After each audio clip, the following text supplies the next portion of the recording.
Qazaqstan Rossiya şu vaqtda Rossiyaning siyosatşünas, siyosat tashabbuschilariga tashabbus qilib Qozog'istonga tahdid paydo qilgan edi. Bu tahdid davomini olaysiz endi vatandoshim, bugungacha yo'qolib ketgani yo'q. Qozog'iston bugun Rossiya paydo qilgan yangi ovorchilik yuzlanishga majbur bo'ladi.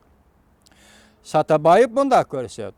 Rossiya bilan Turkiya munosabat yomonlashib ketsa, Qozog'iston jamiyati ikkiga bo'linib ketadi. Bir qismi Rossiyani qo'llaydi, bir qismi Turkiyani qo'llaydi. Lekin navbatda boshqa O'rta Osiyo davlatlariga o'xshash Qozog'iston Turkiya bilan Rossiyaning munosabatida betaraf yo'lni tutmoqda.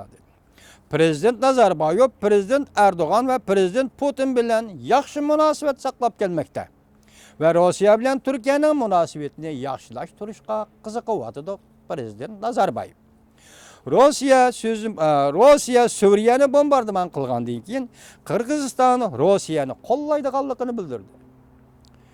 O'zbekistonning prezidenti Karimov Prezident Putinni tanqidlab, bir maydon to'qinishga aralashishdan avval to'qinishdan qanday qutulib chiqishni o'ylash kerak dedi. Rossiyaning yaqindan beri Kaspiy dengizidagi dengiz armiya kuchlarini kuchaytirganligi Turkmaniston, Qozog'iston, Ozarbayjon qatorliq davlatlarning hushyorligini o'stadi. Muxbir Bayxua mundaq deydi. O'rta Osiyo davlatlari Rossiya bilan bo'lgan munosabatlarda araliq saqlayotdi, albatta araliq saqlaydi. Bu hol Jungoning O'rta Osiyo rayonida texnik ko'p aktiv faoliyat qilish ta'sirini kengaytirishga texnik ko'p fursat yaratib berdi. Bu bir ahmoqona tasavvur yoki uxlamay ko'rgan tush. Muxbir Bayxua apandi, Jungoning ta'sirini O'rta Osiyoda kengaytirish bo'yicha tush ko'ryapsiz qandaq?